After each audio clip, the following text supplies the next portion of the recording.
This episode's brought to you by Affordable Drill Towers. Founded in 2016 by our good friend Steve Sanguidoce, a retired Houston, Texas firefighter, the Affordable Drill Tower was designed and built with functionality and versatility in mind for any training ground.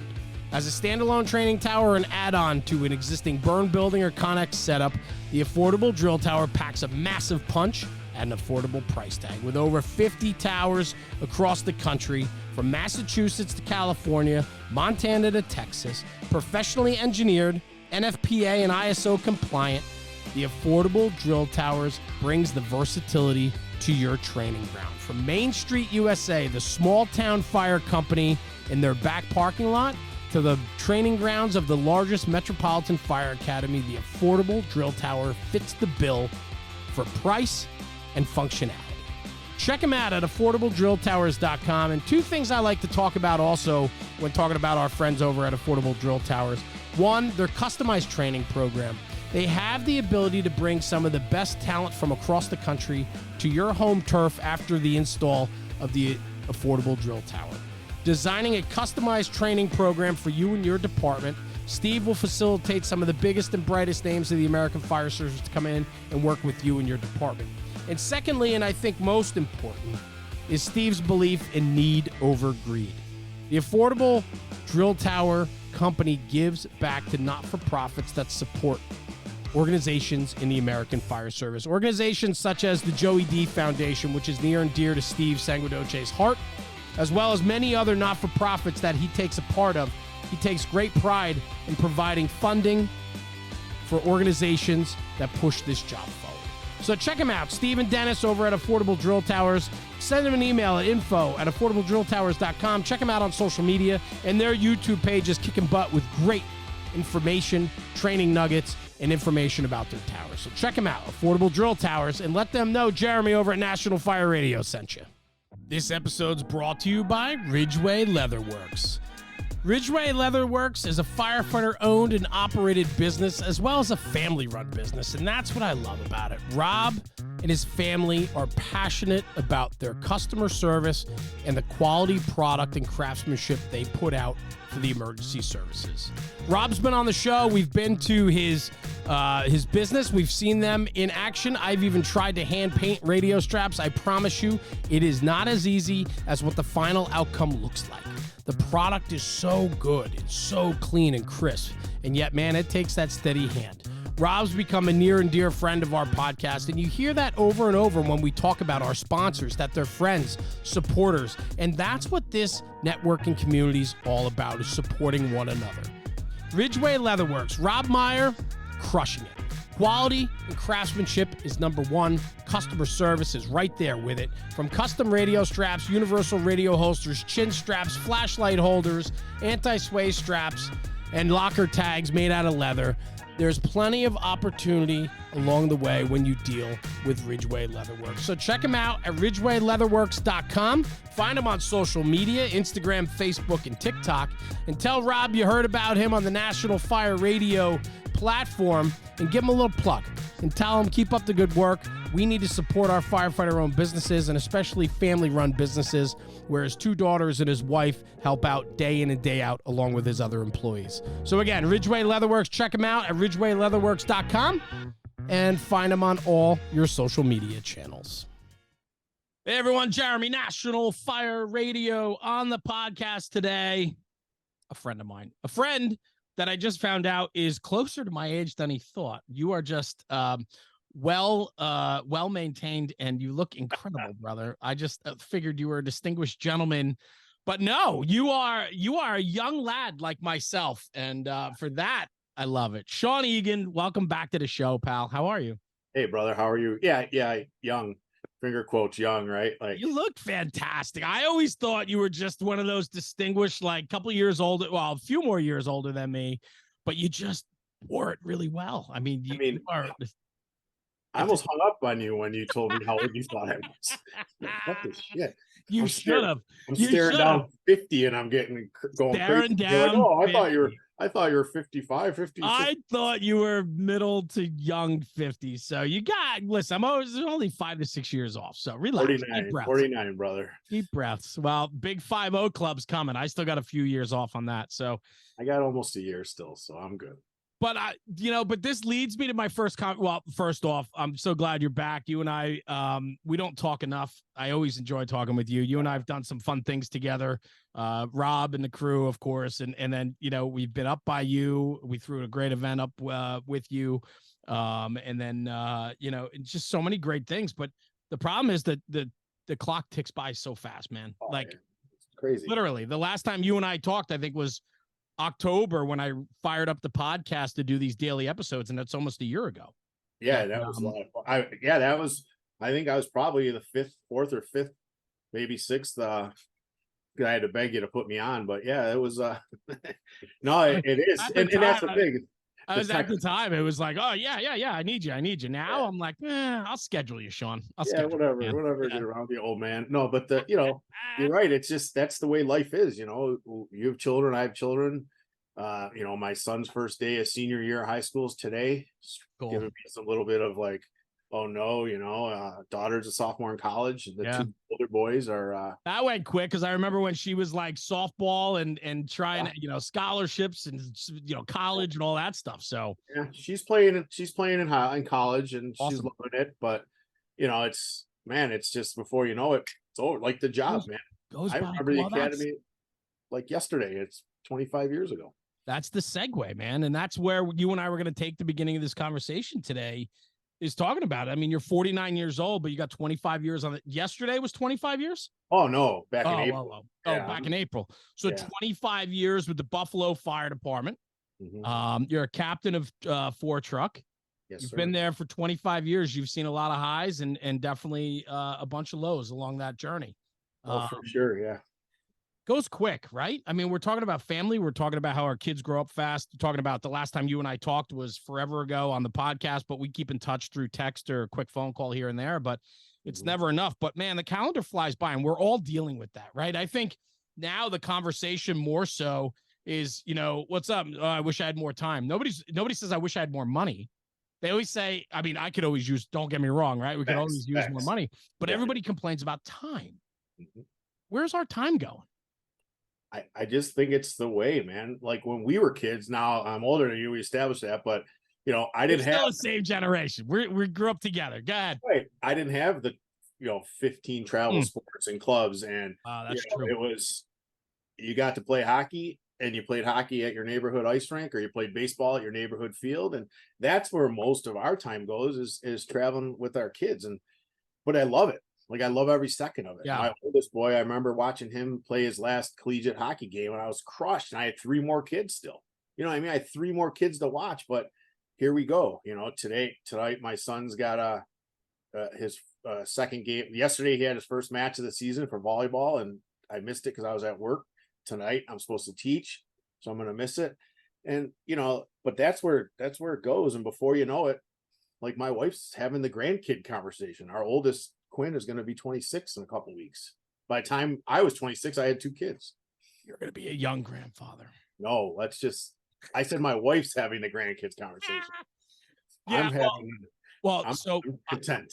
I got a lot of similarities here, right? So I got 4 kids, but I have like 2 sets of kids. So my 15 and 16-year-old are obviously home, my daughters, and then my 2 stepkids, which are mine. I mean, I call them stepkids, but they're not. They're my kids, 29 and 28. But they've been in my life since they were 5 and 6. So, I mean, I grew up with them. I mean, it's just, and they grew up with me. And so, but they're both moved out, professional. They're doing great in life. It's only a matter of time, I'm sure, before the rings and the babies. And I said to Terry, I'm like, Tara, I'm not doing this yet. Like, I'm not going to be a grandfather yet. Like, I still got a ton of, and you know what's going to happen by the time my 15 and 16-year-old move out, and they're going to be in college, and Terry and I can start traveling and enjoying life with no kids, because we've always had kids since we got married. Yes. I know there's going to be grandkids, and I'm screwed. Yeah, screwed. Dude, it's exactly the same. We should move closer. We could just go have coffee at, like, commiserate together to the McDonald's like playhouse thing, But that's it. I got 25, 23, and 18 and 17 are mine. There's a big gap between them, and and it is what I wouldn't trade it for the world though. I'm Yeah. blessed. They're all great That's kids. I'm proud of them every day. And my wife, we're coming up on our 25th wedding anniversary next month, October 11th. How important is it? Your family obviously grounds you. I know mine does, right? Which then gives you the opportunity that when you had a bad day at the firehouse, you have your family at home to support you. And when you have a good day, you have your family there to ride that high with you. How important is that for you? Oh, it's unbelievably important. And the funny thing is, it's a great conversation that because what do you do when you have those bad days? You want to protect your family because you don't necessarily want them to. They don't need to. You need to have the conversation deeper than, well, I just had a bad night. Yeah. But you don't need to get into the gory details. And in the world we live in today, more often than not, they know before we can talk to them because of the always, the 24-hour news cycle or somebody's live streaming or Facebook living or Twittering or Xing, whatever it's called now. But like, it's a legit thing. And on the other side of that, I was always careful how I treated my children when they were younger because I had this level of I see what I'm dealing with working in the inner city, and I'm aggravated that my kid's not happy that he's eating a home cooked meal. You know what I mean? And it's not their fault. They're just kids. They got everything else. But that was a real thing, and it took a lot for me to figure out that I have to kind of separate that. Like you said it yourself, like you think I'm just like old soul. Like my kids say, I'm the fun sponge. You know what I mean? Like dad can always ruin the joke. Like I'm a comedy cool, my wife calls me. You know what I mean? Like, but it's true. But if you don't open up to your family about what's troubling you, and for a long time, my wife and I had this like kind of unwritten or unspoken agreement that you're going to get from me. We had a bad day. I'll never forget. Years ago, we had a good fire. Unfortunately, 2 little boys passed. I was on a engine 31 at the time, first 2 engine, and we basically crawled right upon these kids, but it was too late. And they were, I mean, Christ, it was so long ago, but let's just say they were 7 and 5. Well, I got a 6 and 8-year-old at home, so get home in the morning, my wife's there, and hey, how's it going? We had a terrible night, horrible night. 2 little boys died. That's all I said about it. Nothing else. I'm going to go to bed. And then later that evening, my lieutenant at the time was playing he played in a band, and so we all went out to go see him. Wives were included, and once I was around the guys, the faucet started flowing, so to speak. The conversations were had, and we could talk about it. And it was like, well, why didn't you? My wife was kind of, why didn't you talk to me like that? Right.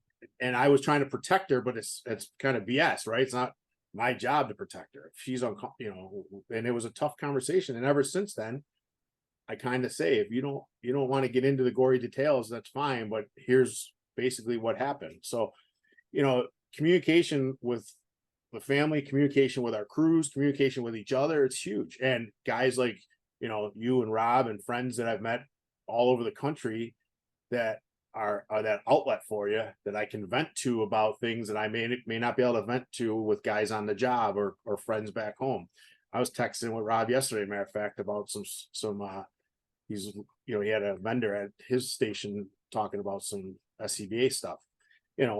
We had some bad shit happen in Buffalo, and the first couple people I heard from were you and him, and that stuff matters. Like it's the friendships are more than running into you every other day.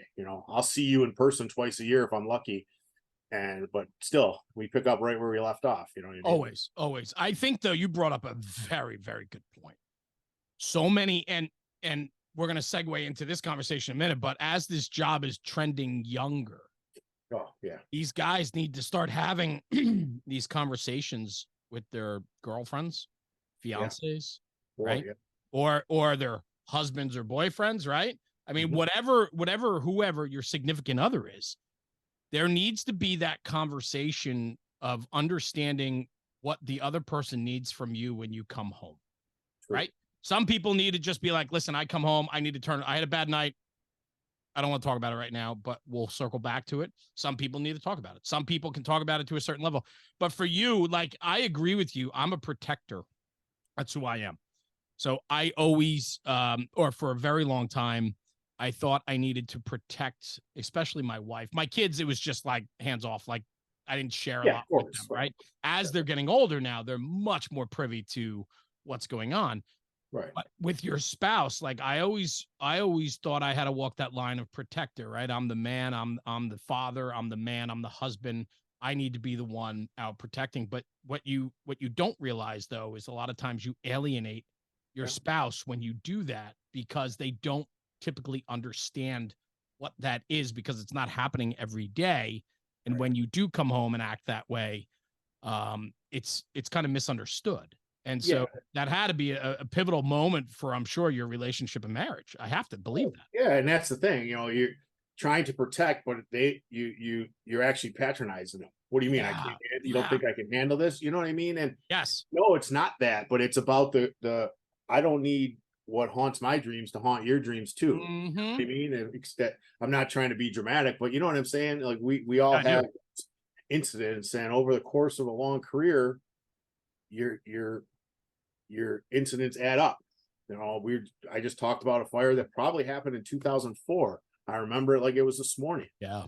I was talking the other day about at work about a call we had way back that was definitely prior to 2002 that I remember like it was Sure. yesterday morning. They And stand out. more often than not, my wife and I were celebrating 25 years this year. And more often than not, how was your day? It was good.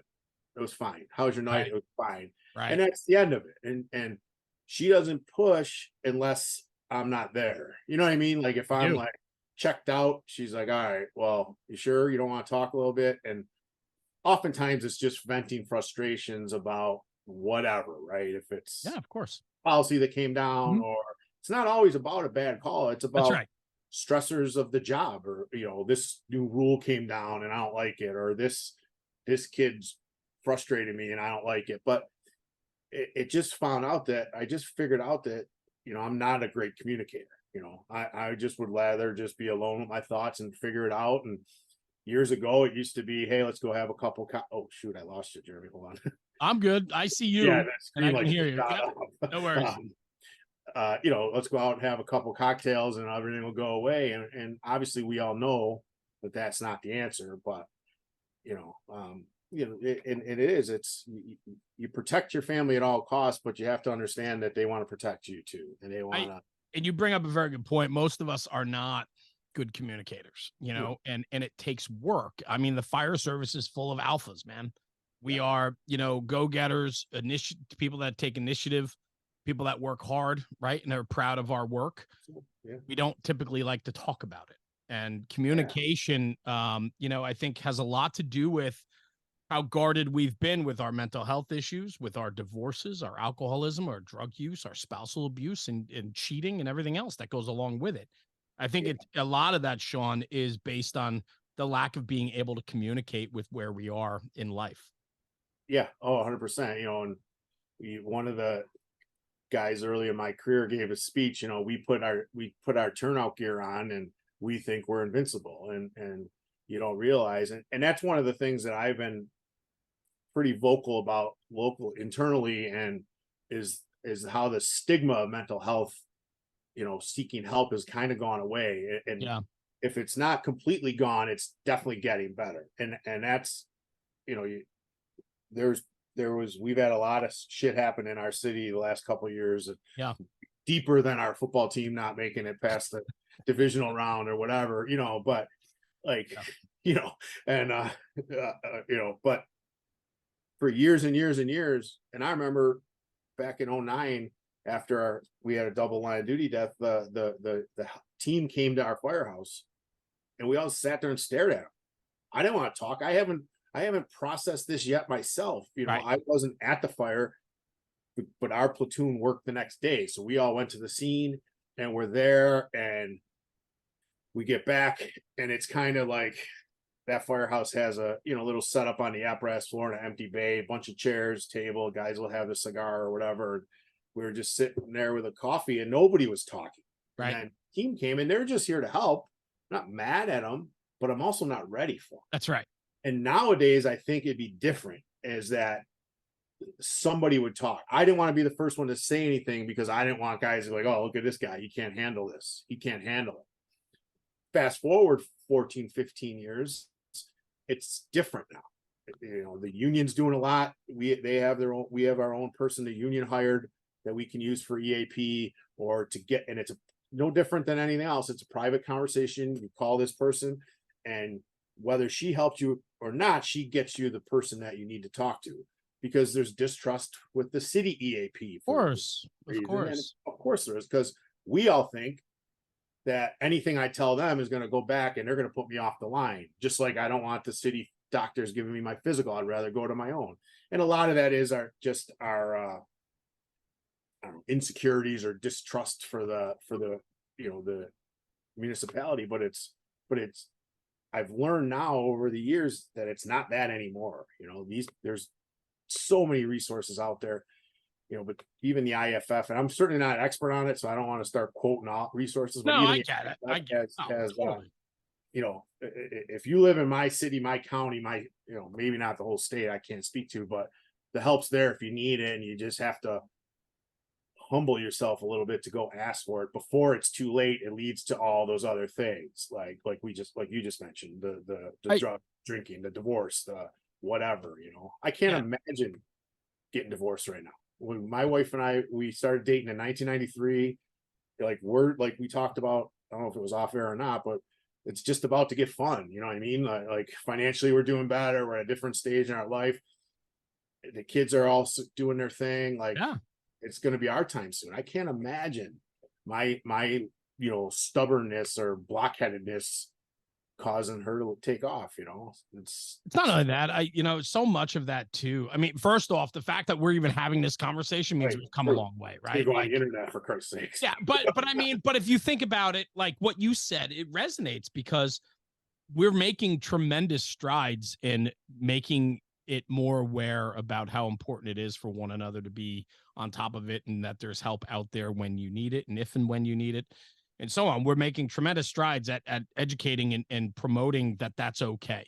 But obviously, like anything, we have a long way to go. And knowing your own policies, procedures, what's available to you, the resources that you have, and so on is absolutely important, or at least know where to ask. Right? That's the most important thing. But something you said that sticks out to me is you said, I can't even imagine, like divorcing today. Right. And I think about that, and I think about how much of a better person I am with my wife in my life. Agreed. And I think so many people are self-destructive in some ways. And I think that they recognize that they're better off with their spouse, but they're so self-centered and destructive based upon what they're dealing with that they're willing to throw that away, because it's easier to do that than it is to focus and take accountability and look at what's in front of you. And that's hard. Look within yourself sometimes. Yeah, you do.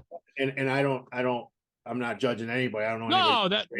We're not even speaking about anybody in particular, but just in general, that just conversation about it. Yeah, like that. And there you have it. Like the conversation is the hardest part to have. It is, and some days, and again, like if my wife was sitting right here next to me, she'd be like, "You're full of shit. You don't know." but it's true. But you're right.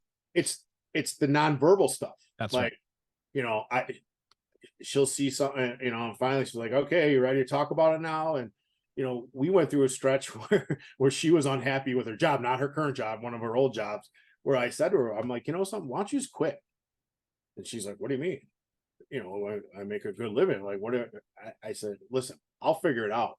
Like, I'll work more, I'll do whatever till you find something." I said, "But me and you are mad at each other for no reason." Yeah, that's it. You're right. You're so stressed out with work. Yep. And I go, I don't mind being your punching bag, but every once in a while I got to put a block up if you know. And it goes right back the other way too. And that's why communication is so important. I wanted to ask you something else about communication, which I think kind of, you made me think about it before I made a note to come back to it. Buffalo's had a tremendous amount of tragedy in the last year or two. Not only did you guys have a line of duty death this past March, but you also had that supermarket shooting. You've had some other, you had that blizzard that destroyed the city for weeks. I mean, you guys were buried in feet and feet of snow. But there's a tremendous amount of activity in Buffalo all the time. It's a tough city at times. and you are in the thick of it. Now more than ever with communication, your family is witnessing this in real time, where years ago guys would have time to go back to the firehouse, decompress, and then call home and be like, hey, this happened. And even before that, you didn't even have, nobody knew about it until the nightly news, and you would talk to your spouse when you got home about it. Now your kids, your wife, your, if your parents, your brothers and your whole family has a front row seat to really what you're dealing with almost in real time. How much? Go ahead, because I ask your question because I'm sure. Well, it's just the conversation based around how much of that goes through your own brain that, like, I'm in the thick of this. My family's witnessing this in real time. I have to deal with it on my end, but then I also know I have to deal with it back home too, right? It is a challenge that people don't talk about for first responders, especially firefighters, police officers, where we're dealing with emergencies, and yet those emergencies can directly affect our home too. Yeah, 100%. And that's hard.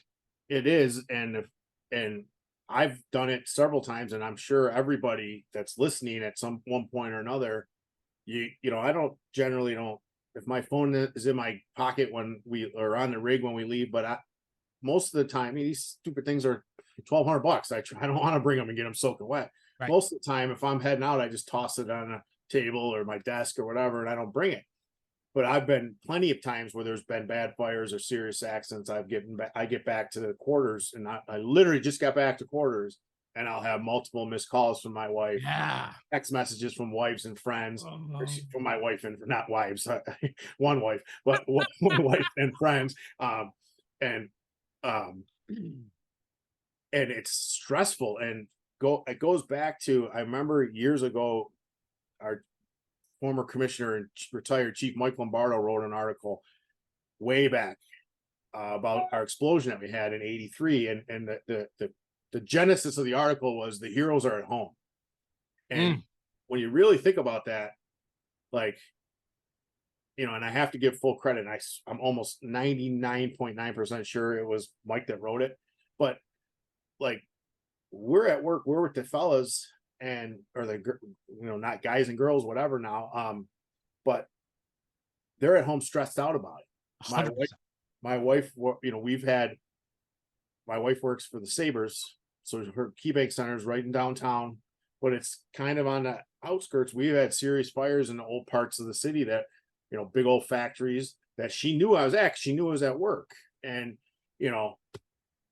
I always kind of tell her, like, no news means I'm okay, right? Like, something bad happened to me, someone's going to get a hold of her before too long. And it doesn't just mean the ultimate bad thing, but an injury or whatever. But I can't excuse me, I can't imagine having the role be reversed, where I'm sitting there wondering, like, holy shit, it's all over the news, somebody's hurt seriously, there's this terrible fire going on, where's Jeremy, where's Missy, where's if the roles were reversed. And so that article, and maybe I'm sure it's online, I'll find it. I'm definitely gonna seek it out. I wrote it down. You can the heroes are at home, right? Mike Lombardo. Yeah, I don't know if that's not the title of the article, but that's the genesis of the article, is that, like, and but that's back in I always go back to that. Yeah, like, and the article, that's newspaper nightly news. Yes. Not a live feed. Like, I'll be honest with you, how much footage of that backdraft was shown in March, the line of duty? I mean, it was all over the internet. And it was almost in real time. Yes. I mean, it was. Like, we're a big city. We have a ton of buffs, ton of people coming around, and everybody's got cameras. Everybody's got, forget about surveillance cameras, but that fire, let's talk about it a minute. That was in the heart of downtown Buffalo. Yeah. 2 doors down from Shays Theater at 9:45 in the morning. 10 o'clock in the morning was when the Mayday was called, or 10:02, something around those lines. But, like, everybody knew. And I could get an alert on my phone that there's a fire in Buffalo, and I can log on to Facebook or Instagram, and within a minute somebody will be live streaming, good or bad. We've had terrible truck accidents lately. We've had, a year or so ago, we had a rig that got flipped over, turned over from a traffic incident.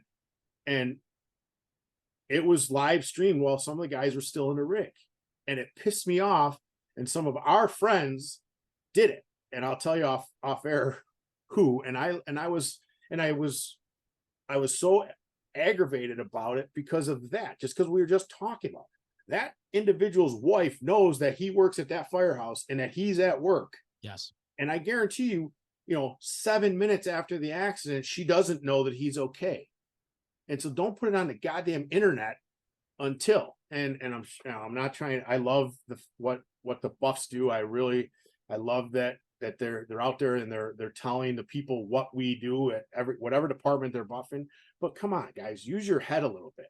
Like, have some tact. It's hard. And I get, and exactly, I'm talking to you who is in that realm, not necessarily live streaming fires, but the first one to get the story is the key. And I understand all of that, but they have to understand our side of it. You know what I mean? Like, well, and that's really what this conversation is built on. This episode's brought to you by the Affordable Standpipe Prop. Let's break it down real quick. Steve and the crew at Affordable Drill Towers is doing it again. They've created this fully custom and fabricated standpipe prop to support the fire service. I'm telling you right now, this is a game-changing piece of training equipment. And I want to hop into it real quick. It is designed with a 4-inch manifold of high-strength galvanized Schedule 10 pipe.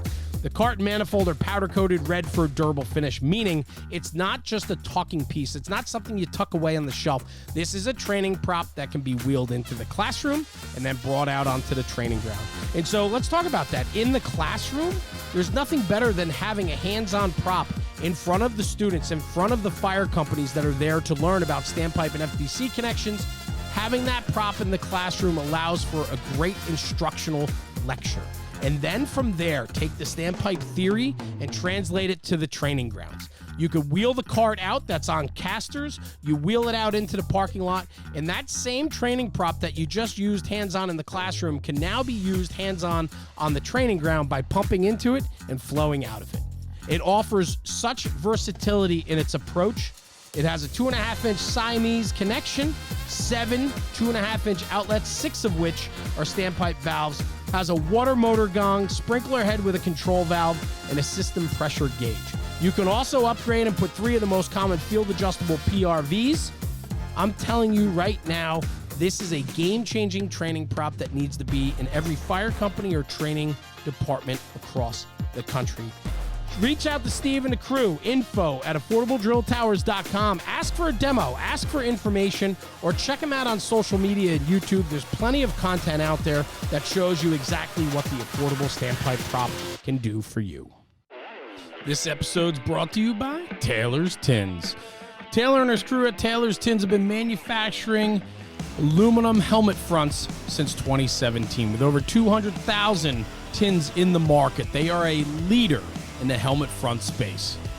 Custom design, one-offs to department orders, they can turn them around within 24 to 48 hours. Customer service is what they pride themselves on, and they provide nothing but top-shelf product and service to their customers. Check them out at taylorstins.com and check out their full line of product offering.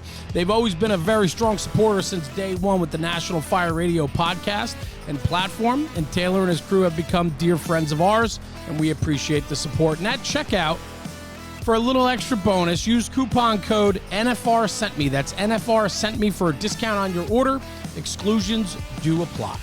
Anyway, check out taylorstins.com for the latest and greatest offerings from Taylor and his crew. And in the words of Taylor, stop burning up leather. Right? It's like the real time of what's happening.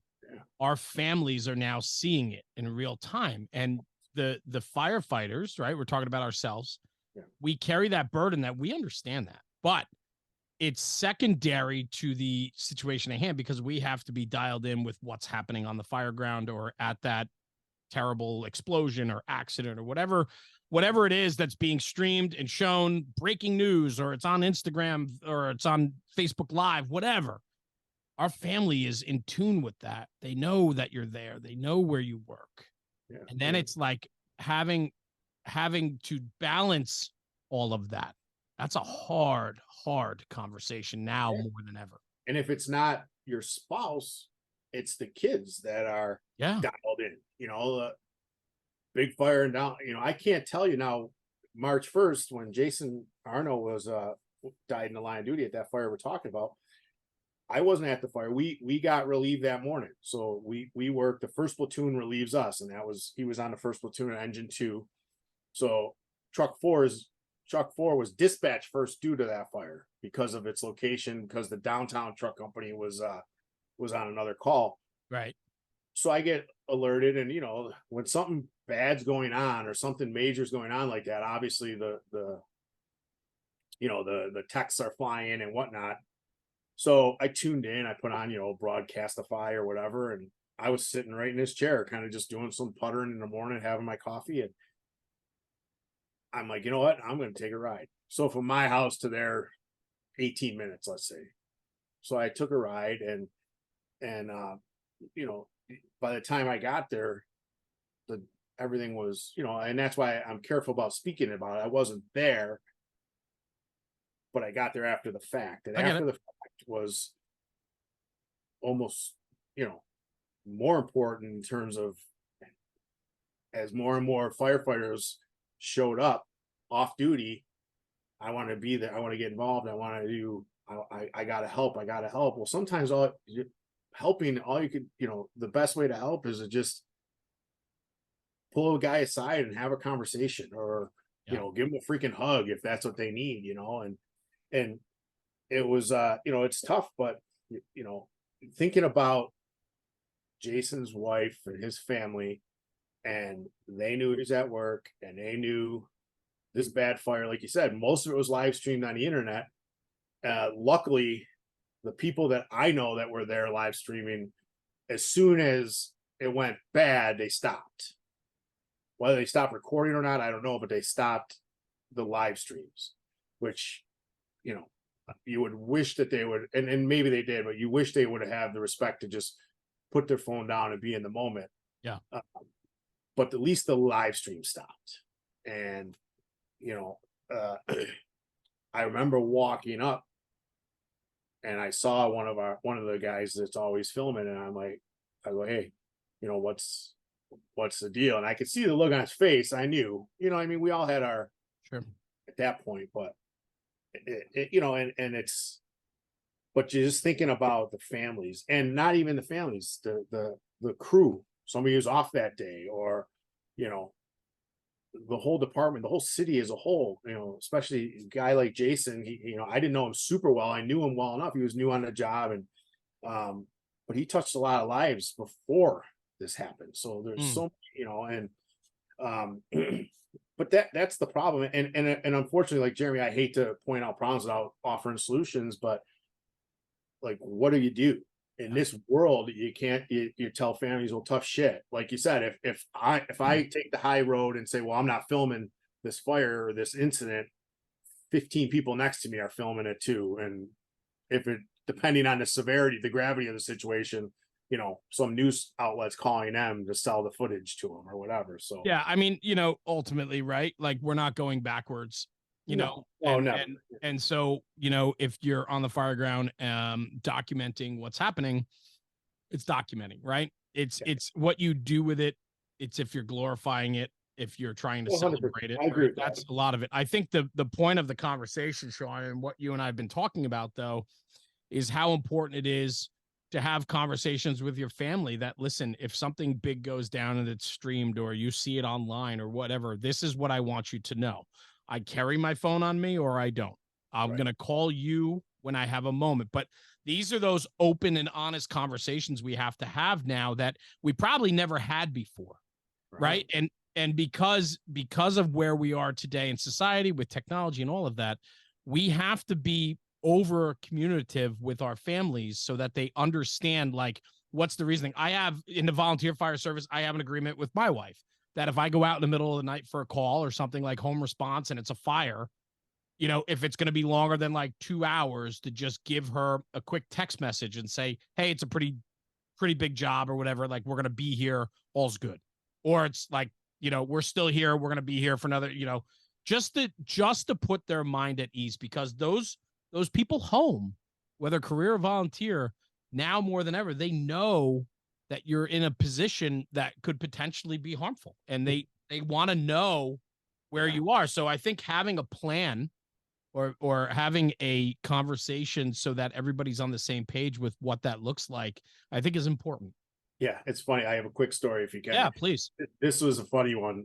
Well, in hindsight, it was funny. It wasn't funny at the time, but this is what prompted that conversation with Missy, with my wife. Several years back, I was lieutenant at Engine 21, and there was a good fire. I forget where, West Side, Riverside section of the city. We got shifted over there, so we got sent to cover. Right. Engine 21 is pretty much in the heart of the city. So when incidents happen, you try to keep a certain amount of companies in each of the. That makes sense. Absolutely. So, anyways, we get shifted over. Well, because we got shifted, I took my phone. It was late at night, maybe midnight, 1 o'clock in the morning, and I just kind of put it in my pocket. And on the way to our shift, we got sent to the fire. Right. So I have my Apple Watch and I have my phone in my pocket, and we're doing their thing at the fire. We end up on the line, and we're, just doing what I do. Right. And fire's knocked down. We're taking up, packing our, changed our packs out, our gear out, getting ready to clean up. And I feel my wrist, like, you have an Apple Watch? No. Like, I feel my wrist like getting like the haptic taps from my watch. Yeah, and like, what's going what on? the hell is this? So I still have my gloves on. So I slide my glove off to the side, and I can see it's message after message from Miss Eagen coming through. And I'm like, oh shit, what happened at home? Oh my God. Right. Now I'm like, hold on, excuse me. So I undo my bunkers. I reach in my pocket. I get my phone out, like 18 missed calls, 50 text messages. So I called her, and I'm like, oh my God, what's the matter? And she's like, what do you mean? What's the matter with you? So what happened was, somehow, you ass dialer, in the magic of iPhones, I ass dialed her during this fire, and I left an 8-minute long voicemail of just commotion, talking to my crew. Yeah. She's like, alarms are going off. I heard a lot of people saying fuck. I didn't know what was going on. And she's like, oh, this is great. This is Sean's death call, right? Right. Yeah. But in the meantime, I see a text from her at 1:30 in the morning. And I'm like, oh shit, what's going on? You're in full panic, right? Yeah. So it was, after the fact, it was funny, but that spurred okay, well, in the future, here's what's going to happen. Like, God forbid something bad happens, the alarm office, somebody will notify you before, I won't call you from. It's important to have these conversations, man. Of course, 100%. I think, a lot of times I talk about on the podcast how I take my family for granted, and I just assume they know more than they do, or I assume that, like, I can cover this, like, they don't need to know this, this and that. And you take them for granted. They're people too, and they're inquisitive, and they want to know. And if it's directly affecting them, just like my kids or my wife, if something's affecting them, I want to know about it. Yeah. And that's where it is with my daughter. When my daughter especially reacts, March 1st, she was at school. Yeah. She's texting, she keep track of my schedule, but with overtime or whatever, she's texting my wife, and, and she was really worried about me, and that's great. But, and you can always say, oh, honey, I'll be okay. I promise I won't get myself in that situation. But how do you make that promise, right? Right. Like, we say that, but, nobody intentionally puts themselves in that situation. You saw what happened, again, without going too deep into that fire. It happened so fast. Yeah. And some Herculean, like hero shit was done to try to get to him. And then it happened again. Yeah. And, you said something that resonated with me, and I just wanted to circle back a little bit. You said when you got there were these, one of the guys that was recording the fire and what had transpired. You kind of shared a glance or whatever, and everybody kind of knew it was like that, understanding without being said type thing. And then you said, after that, it was important to know, like, you wanted to help. I want to help, but knowing where to fit in. Right. With your experience, 25 years within the Buffalo Fire Department, you've been involved with line of duty deaths prior, throughout in your career. The one that happened in March was not your first one, but it was the first one for many, many firefighters within your department. Most. I think you said that in the after the 2009 double line of duty death fire that occurred, most of the what 50%? I think you said what was the just roundabout? You said like 500 new firefighters have been hired since then. Since 09, and I'm speculating, but Yeah. It's well over 500 firefighters that, and I'm not saying, we've had line of duty deaths, occupational cancer, things like that, but I'm talking about fireground line of duty death. And so you don't know how people are gonna react. Even when I got hired, the first, the first real one was not real, but first fireground one was Chip and John in 09. And I was a veteran then. I had 11 years on. Yeah. I still didn't know. And so, yeah, we've hired we're probably at the 700, 725 mark in terms of staffing. And if 150 have more than 20 years on, I'd be shocked right now. I think that's the norm, though. I think that is how the job's trended. But the city was going through some fiscal stuff. We didn't hire for 7-8 years, and of course that's going to happen. But my point is that thankfully we don't deal with this enough for me to be good at it. No, I understand. Right, that wasn't the intent. I'm looking at these guys like they're coming to me like, Cap, what do we do? And I'm like, oh, that's it. Well, here's what you do, man. Like you do whatever you think is right. But in terms of the scene, I remember that. And I remember that from the 09 when I showed up gear in hand. Again, I wasn't working. I was coming into work that day. And we went to the scene. I probably got there at, say, 5 o'clock in the morning. I can't recall. I didn't bring my gear. I just drove in my car and parked. And at one point they're like, yeah, you got to go to the firehouse. And I'm like, fuck that. I'm not going anywhere. And the chief looks at me and he's like, hey, we still got a job to do. We still got to staff this city. Yeah. Go to work. So I know that the first platoon, I was on the first platoon at the time, that the first platoon's got everybody they need. And then and I said, I go, my fire engine's right there. You don't need me at the firehouse. And it was, fear and frustration and anger and all that stuff. Of course.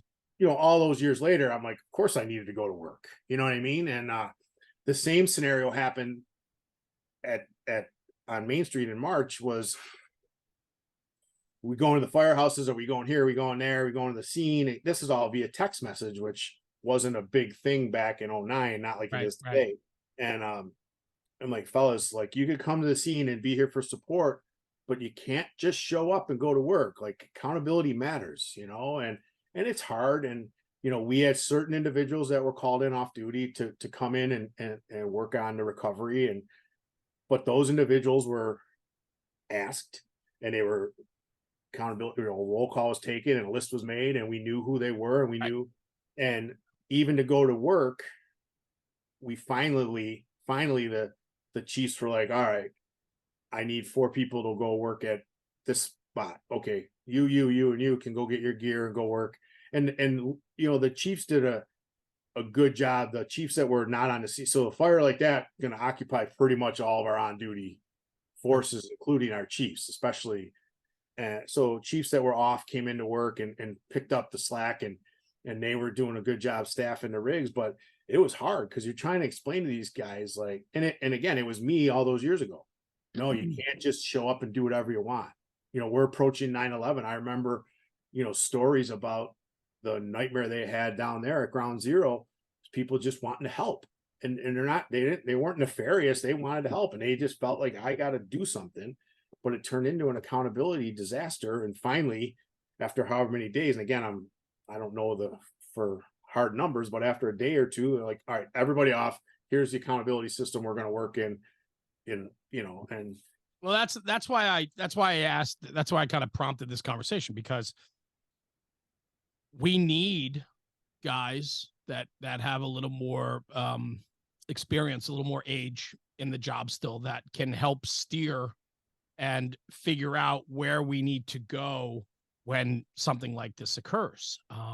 You said, I want to help, and you're there, but you've come to realize that where you belong is probably not where you wanted to be, but that's where you needed to be. right?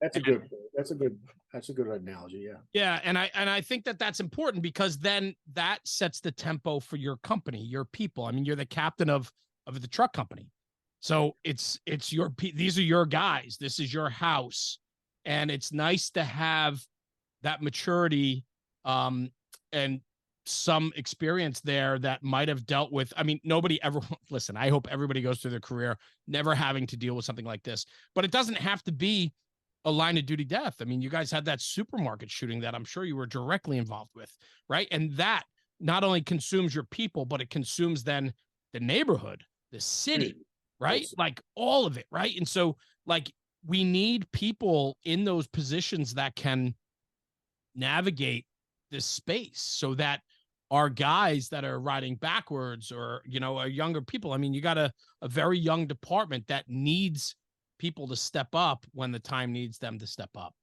Yeah. And that was, one of the first groups I sought out was my crew. Yeah. Now, luckily, the first platoon at Ladder 4 is a pretty veteran crew, by today's standards. No, I get it. But so I as soon as I kind of got there, so they were basically right in front of the building, and I just kind of felt them out. Like, I don't say, "Hey, how you doing?" Because I know how they're doing. You know what I mean? Like, you guys need anything? Can I get you whatever? You need a water? You need to scream and yell at somebody? You need a freaking, again, not to, you need a hug? You need whatever? And that sometimes that's all it is. Just be there. Just be there and shut up. Be in the moment. You know what I mean? Emotions are high. Some unfortunate things were said and done by people in that couple hours, and you chalk it up to the gravity of the situation that they were in. But yeah, you're right, Jeremy, and the youth of our department, and we have some very, very, very good people. We really do. Yeah. We have a lot of young officers that are, I don't want to say thrust, but they're put in a position that, we're not going to as many fires we did even as early in my career.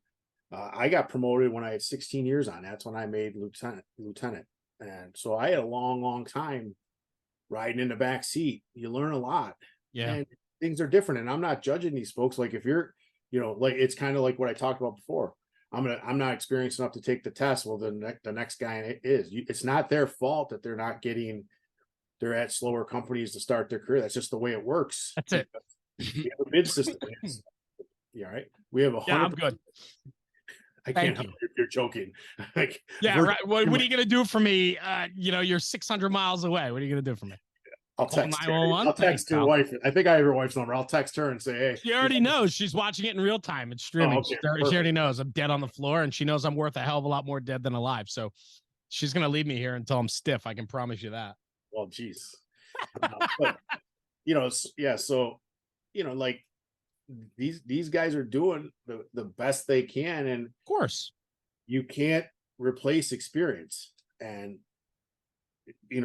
the nice thing about it is there's enough of us that people like me, or officers like me, or not even officers, firefighters. There's a ton of great senior firefighters that are still around, that are still preaching the good word and show, some of those folks are helping the young officers just as much. And that's a part of as being a young officer, is you have to humble yourself and say, you know what, let me know what you need. And I, what am I doing? What could I have done differently?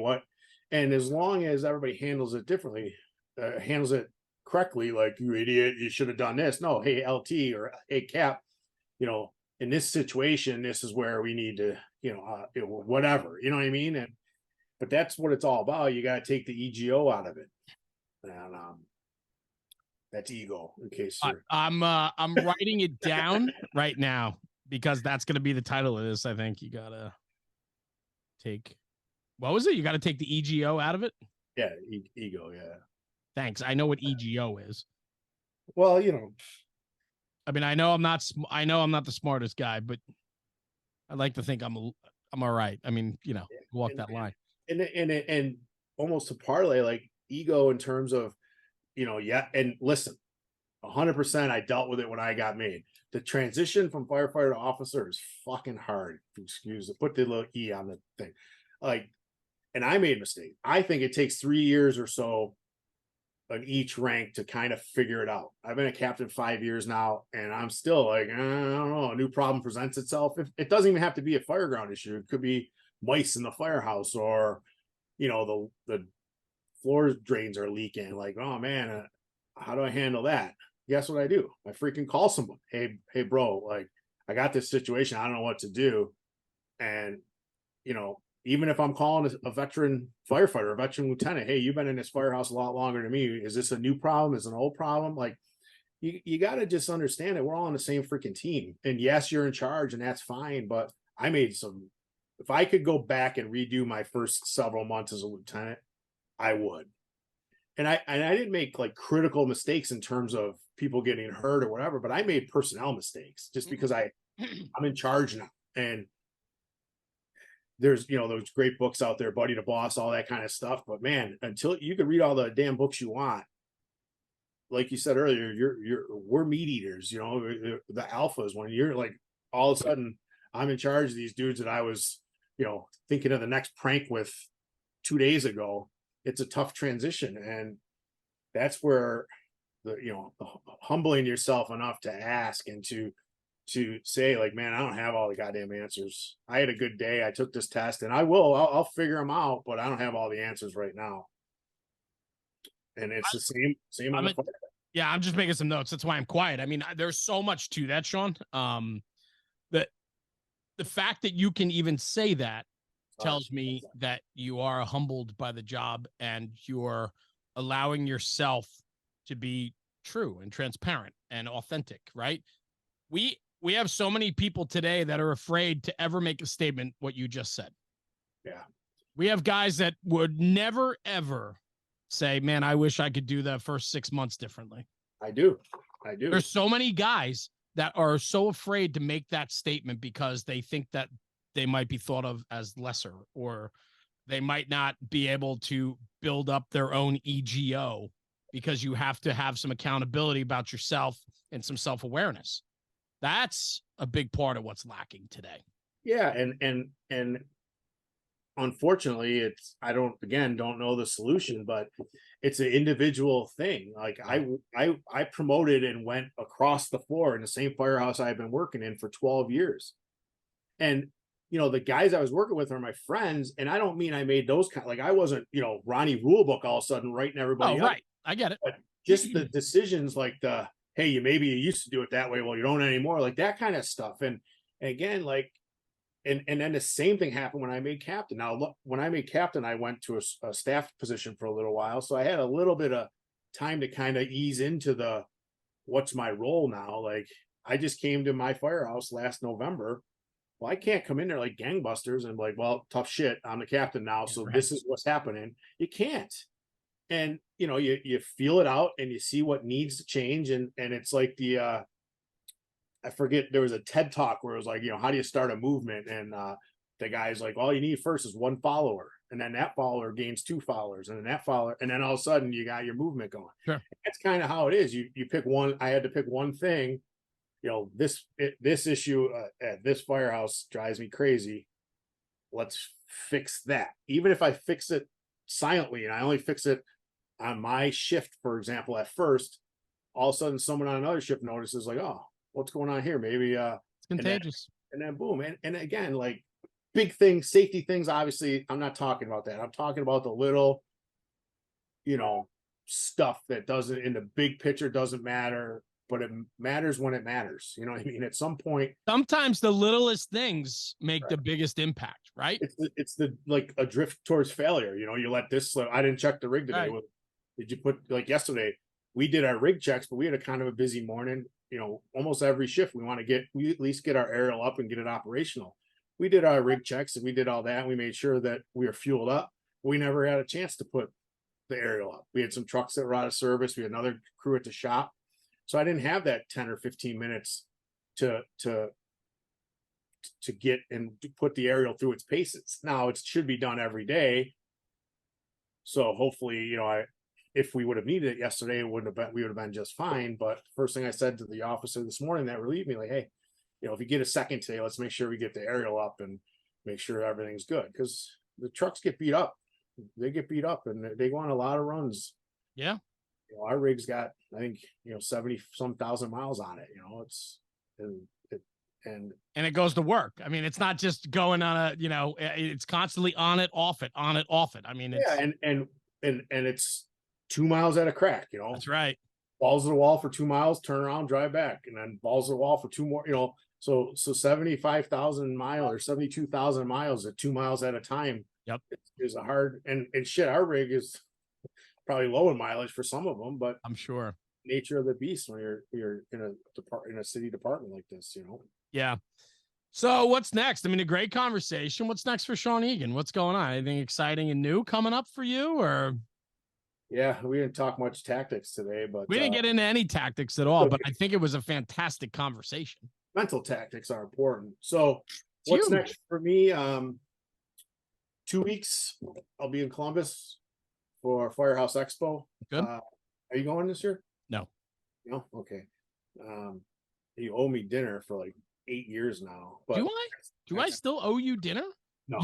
Why don't you get your ass down here and I will take you out and I will wine you and dine you, my man. But that's all you're getting. All right. No, so Firehouse Expo, and I'm speaking Thursday. I'm doing the truck officer class. Not sure yet if I'll be doing any. Last year I did tailboard talks. I think there was a short, like 15-minute TED talk type of thing. Not sure if I'm doing that or not yet, but my plan is it's a short trip because of there's a lot going on with the kids with sports. Like this is my son's senior year of high school. It's volleyball season. I don't want to miss. I don't want to be gone too much during the season to I get it. Any of his matches. But my plan right now is travel Wednesday. My presentation's Thursday and be heading home on Friday. That's it for that. You enjoy? Do you enjoy teaching? I do. I don't like, and I don't know how to say this, but anyone that's sat through one of my lectures understands that I'm not uber comfortable standing on a stage just preaching at people. I would rather be on the ground, like, hands-on stuff like we do. Like, sure. Next thing I was gonna tell you, Joey D in November with Bobby and the crew at Eckert. That's much more comfortable for me. I still, for whatever reason, even though brevity's not my problem, right? Like I can talk a blue streak. I don't feel super comfortable up on stage in front of a room. Like I would just rather, engage and engage with the students at a more personal level. But I absolutely love it. It's real versus showmanship, right? Like you're like a kitchen table guy. Like you'll hold court for an hour and a half on the back step of a pumper or at the kitchen table.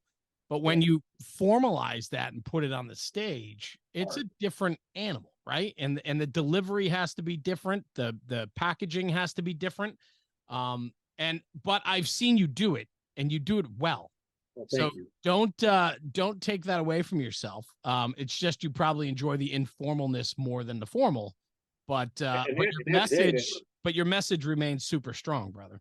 I appreciate that, and that's the part of the growth, right? Like I love it, but even still, the first year I presented at FDIC was 2018. Yeah, and I still 5-6 years later, like I'm like this until 15 or so minutes into it, then that calm comes over you. But it's because I give a shit. You're giving me the gift of your time. I want you to get something out of it, and but I do love it, and I'm honored to be able to do it. I'll be probably with Joey D, with Bobby and them. I should see you there usually, right? You're up for Joey D usually. Yeah, I'm actually this is a huge honor. I haven't talked about this yet. I don't even know if it's public yet. I don't know if I should say it. I absolutely honored that I was asked to moderate the Black Sunday conversation. Oh, beautiful. Congratulations. Which is just an incredible honor for me. So much so that I actually had to cancel other activities that were planned for that weekend to be there for that. Very powerful. They've only done that 2 or 3 other times. And Brendan Cawley, Gene Sokolowski, and Jeff Cool, they're going to be on stage together, Oh, wow. talking about Black Sunday and talking about their friend Joey DiBernardo and talking about the importance of bailout kits and protecting our own. I mean, this is a very heavy conversation. I sat through Jeff's presentation a few times. I interviewed him. One of the most poignant conversations I've ever had, podcast episodes, was interviewing Jeff Cool. And just that episode alone for me was game changing, and just sharing that his message and his story and so on. So to be asked to do this is an incredible honor. I don't mean to rant off on this, but it's a huge opportunity. So yes, I will see you there. That will be the Sunday of Joey D when they do the lecture and class. So I could just extend my trip a day and after the hot. Yeah, and I'll take you to dinner that weekend. Finally, yes. Bagel or something. You give me a bagel. Some saltines and some water, man. Our big joke is pour some salt on a napkin. That's it. Lick it. Satisfy your hunger. But, what are friends for, man? That's how we do it. Gene comes to every recruit class and gives his Black Sunday lecture to every one of our recruit classes. And I've sat through it probably, I don't know, say 10 times. Yeah. And every single time it's like, boom, it hits you again. And I've never, I met Jeff. I never had the opportunity to sit through his lecture yet. But maybe, I like to make sure I get there for that. Yeah, it's a great event, and I'll be there with Eckert and the guys. We do our, kind of our modified taking it to the streets event. Absolutely. And then I got pretty cool. For the first time, I got invited to the North Florida Fire Expo in February. Nice. Super psyched about that. I did get invited a couple of years back, and then, life got in the way. I was unfortunately didn't make it. So I'm psyched for that. Same thing. I'll be doing the truck officer class going on there. And then in June, Great Lakes Hot. So I was super honored to get asked to do that. Sean Duffy reached out. Nice. I'm kind of working on rebranding my program a little bit right now, and kind of making it more universal to get away from, I talk about the urban setting because it's all I really know. But I feel like regardless of, there's type 3 structures in every community. Sometimes in small town USA, there's more of them than there are left in big cities. So that's in June, and I'll be working with him on the truck company hot program also. So super psyched. Good year coming up for me. I did not make the cut for FDIC this year, which a lot of people didn't. And you know what? I'm okay with it. And I had a good conversation. Do you got to go, or you got one more minute? For you? I got all the time in the world, pal. I can talk all day. I don't have to do anything until tomorrow at 8 o'clock when I go to work. But I had a good conversation with a friend who was like, why do I feel bad that I got accepted for FDIC? And I'm like, dude, I know. I said, I remember that. Like the first time I got accepted, I put in with a friend of mine. I'm like, hey, we'll both put in. We can wallow in our rejection together. I got in, he didn't. Don't know why. His class was great. I heard it. I sat through it. And like you said, a ton of people didn't, because, hey, that's like, there's a ton of good messages out there. And I'm not angry. I'm not upset. And matter of fact, I almost didn't put in. And it's funny because when the results started coming out, I'm like, I don't think I put in. Did I put in? I can't remember if I put in. And I'm trying to find my abstract that I put in. And yeah. And then I was like, I told enough people I didn't put in that I was like, oh, sweet. But then once I actually got the email that said, we didn't pick you this year, I had to come, obviously I texted them. I'm like, oh, guess what? I guess I did put in and I didn't get in. And again, I'm not mad. And if I get the opportunity to go there with Bobby and EFT to do hot, I welcome it. It's a great event. It's a great. Come on. Let me break this down for you. It's very simple. You're going to touch more people with this episode today than your lecture at FDIC will ever touch. Yeah. And that's fine. Hands down. And it's great. It's cool. And I hope everybody that aspires to do it gets to do it. I got invited to do it for 4 years, and it was an honor each year. Of course. Absolutely. I'll put in for it again next year, and hopefully it works. It's certainly a something to be very proud of. Fire engineering is an incredible platform that for many, many years has shaped the American Fire Service, and they are the leader in training for the American Fire Service. The funny thing is, though, times are changing. You can reach more people on different mediums than ever before.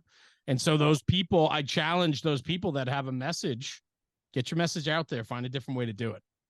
There's a lot more out there than just that opportunity. And I say that with a big smile on my face. Right, because we're on one right now. And me and you talk about it all the time. Like, hey, I'm happy to share my whatever I got to say with you because I know you're in it for the right reason. I don't do that shit for money. Like I used to tell my wife all the time, the reason I want to go present at FDIC is because I can go to the conference then.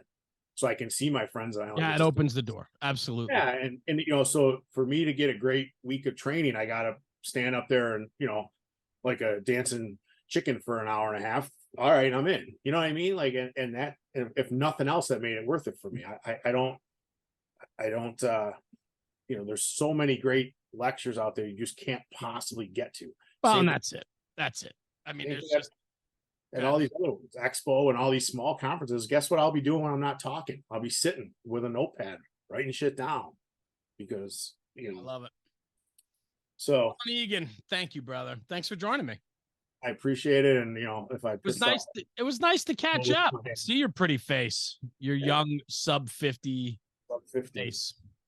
Yeah, I'm glad. And I'm glad that we talked a couple weeks ago and said, hey, let's do it again. I really, I just finished yesterday while I was at work. I finished the episode with Chief, the story from Maui. What a story, Yeah, you want something even crazier than that? I'm leaving in a week and a half to go there. Really? On big business or pleasure? NFR. We're going to document the fires. We're going to be doing interviews with the firefighters, first responders, the public. We have an incredible opportunity that I've pulled together in 2 weeks to go. And so literally a trip to Hawaii pulled together in 2 weeks with full production value and everything else. I really haven't let that out of the bag yet, but we're headed to Maui September 16th to the 23rd. That's 2 bombs you dropped. I bring out the best in you. What was the other one? Shit. Now I know. The Joey D. Yeah. Let me say this. I am one of the most grateful people in the fire service and what National Fire Radio has been able to do and the doors that it's been able to open for me and the guys within the platform is we'll never be able to say thank you enough for the opportunities that have been presented to us. This is just, I mean, the Maui, what happened in Lahaina, Hawaii with the firestorm that was there, the stories that have come out of there, a lot of what's been talked about and publicized is a lot of non-truths. There's a lot of misinformation. We're going in regards to documenting the stories of the firefighters and the community that they serve. On the ground people, right? Like the stories that we want to hear, I tell you, it's also protecting the integrity of what happened there. And I mean that in the most beautiful way possible, that, there was tremendous tragedy there.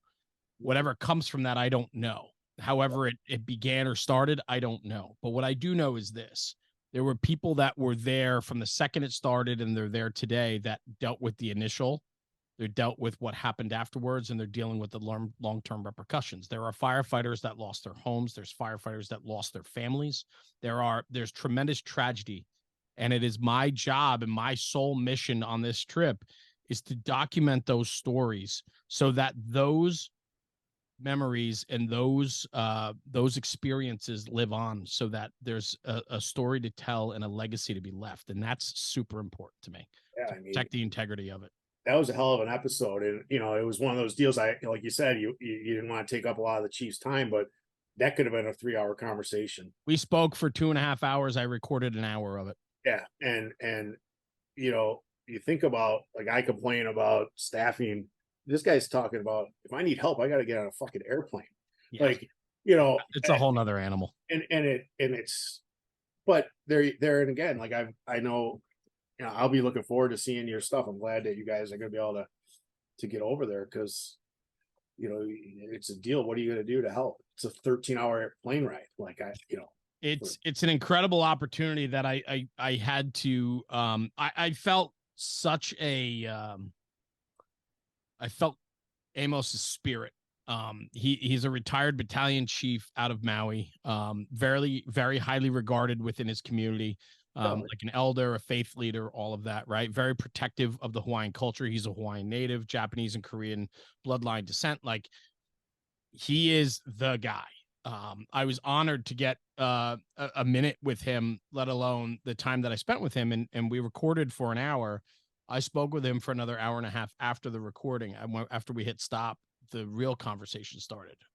He had to be pretty protective and guarded during that conversation because there's still a lot of information that, you know, is being protected and guarded, which I understand. So the conversation after the fact talked more about the community, the Hawaiian culture, faith, religion, and it was this unbelievably powerful conversation that I am forever grateful for. And the spirit I felt to come through that conversation with him consumed me. I'm being 100% honest and transparent about this. It was a moment that I'm never ever going to forget in the conversation with him. So much so that the opportunity presented itself, and I literally said, I will be there. And 2 weeks later, I'm jumping on a plane and flying to Hawaii, which is a 14-hour flight there and 20-something hour back, 6-hour time difference. And I'm checking out of life for a week because I feel that I have to.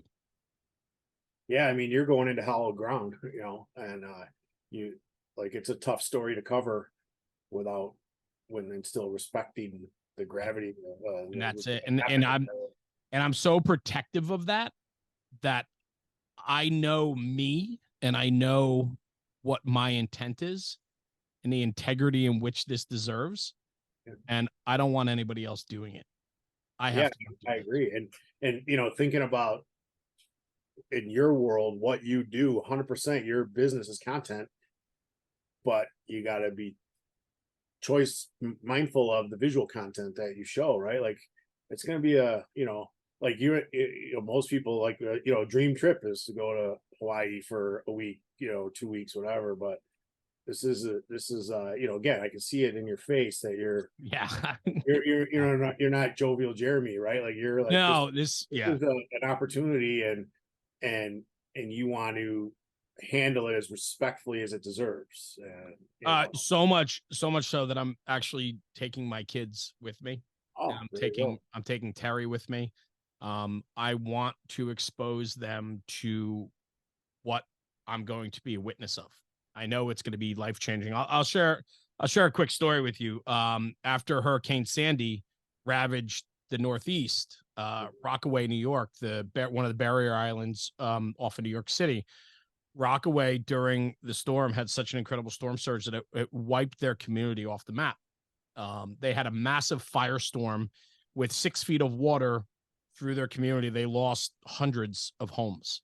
A lot of who lived in the Rockaways are firefighters, police officers, corrections, sanitation. It's the blue collar people that make New York City work.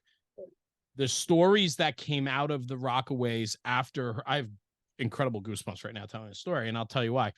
The storytelling that came out of the Rockaways after Hurricane Sandy, where they're pulling elderly people out of their homes in neck deep ocean water, right? Salt water, pulling them out of their homes and bringing them to safety and saving one another. It was community helping community. It wasn't even firefighters and cops anymore. It was just neighbors helping neighbors and making people survive. But they lost their entire community to fire. Yeah. I went out there a week or 2 weeks after the fires happened. The water had receded. And we did like a 24-hour, either a 12 or 24-hour tour out there with our engine company. In a mobilization, right? Because they were wiped out. And we met in the Rockaways. There are volunteer fire companies, which are kind of crazy for New York City, but there's, I think, 7 or 9 volunteer fire companies within New York City's boundaries. One of them was out there, Breezy Point, and so on. And we got to meet some of their people, and we ran some calls while we were there. A lot of it, but I remember the engine was parked, and we just literally stood there, and it looked like the fucking moon, man. There was nothing around for blocks, just burned out homes to the ground, incinerated into the foundations. And on top of the fires that they had 6 feet of ocean water wash across that island while the fires were burning. So if you think about what those people dealt, they've never had a storm like that before. And then when the fires hit, right? So I've seen this type of destruction firsthand before, and I know what that did to me then. It's an emotional thing. I will tell you this, and I wasn't even a part of it. I was honored to do a quick tour there with our engine. You know what I mean? And it was game changing for me. So for this opportunity in Hawaii, in Maui, in the Lahaina community, I am incredibly humbled and honored to do this. And I wanted to expose my family to it, because I want them to understand the greater conversation about life and how delicate life is and how important community is. I want them to get firsthand knowledge of the Hawaiian culture and the faith and the religion and the sense of community that comes from the elders and the protection they have for one another. I think that this trip is going to be a life changer for me and my family, and that's why I'm making them come with me. I'm taking my kids out of school for a week. Yeah. I have to. I have this incredible sense of obligation to go do this. And I don't think I've ever felt like this before since we've started doing this. So, and that's the thing too. And it also sells them on, this is why Dad's gone here, covering this, doing this. Yeah, for sure. Like it's, it's bigger than National Fire Radio. This opportunity certainly is. Right. Like, and certainly is. But it's so, and it's so amazing that you can share the story. And I know, knowing you guys well enough, you're going to share it with, with dignity and the tact that it deserves, right? That's all it's going to be. It's going to be raw storytelling so that people really understand what had occurred there and what's happening now. Part of how this all came to be, real quick, is the reason why I wanted to, originally I just wanted to talk to somebody there to get some truths. So much hit mainstream media and all the nonsense going on about conspiracy theories and everything that happened and so on. But my concern was, all of a sudden social media fired up in the fire community about raising money for all these different foundations, support Maui, blah, blah, blah, blah, blah. And I get very protective of that, because I've seen so many of these charitable donation drives go horribly wrong, or they're not true. Like, how much of that money truly is being funneled into the families of the people that we want to support and all that. So I reached out to somebody I knew that was in Hawaii, and they said, I got the right guy for you. And that's how this all came to be. But it was really me just being inquisitive and wanting to know what the real story was. And now I have this sense of obligation that it's my job and duty to really share all of that with the fire service. And if it's picked up by, other outlets or the community, whatever, I don't care. It's about telling the story of the firefighters and the community that were affected by this firestorm. And so I'm just incredibly humbled and honored. That is something I haven't spoken about yet publicly on National Fire Radio. So you're getting the exclusive right here, right now. That and Joey D. You're good, Sean. Mr. Eagen, you're bringing it out of me today. That's what I get for pissing off all the people I probably pissed off with all the stuff I said today. But whatever. I don't think you did. I mean, thinking about the conversation we just had for the last hour and something, I don't think there's much there to piss anyone off. It's calling people out, like everybody, but just be smart. If you're one of these folks that covers fires, that cover incidents, think about the people at home. Think about that individual and their family. And, again, we can handle it. That's what we signed up for. But, my kids were born into this. They didn't sign up for that, and it's hard. And I'm not, again, I appreciate what those folks do, trying to cover and show. Listen, every fire department in the world needs public support. And so when you get someone to get a chance, but all I'm asking is, like, use your brain, be smart about it a little bit. And I think that's fair. I don't think there's anything wrong with that, brother. Yeah. Sean Eagen, thank you, brother. Thanks for joining me. I appreciate you as always. Yeah, me too. I really, look forward to seeing you in the flesh again in November. See you in November. Yeah, I'm psyched. Good luck at Firehouse Expo with your class, and I know you'll crush. You always do. Thanks for being my friend, and I appreciate you, man. All right, brother. Thanks. Cool. Stay right here. Don't go anywhere. Let me just sign off the podcast. I'll come right back to you. Everyone, thanks for tuning in for another episode of the National Fire Radio Podcast. Take this conversation, take it back to the firehouse, and talk about it. When we talk about the job, we are making the job better. For my buddy Sean Eagen, I'm Jeremy, National Fire Radio.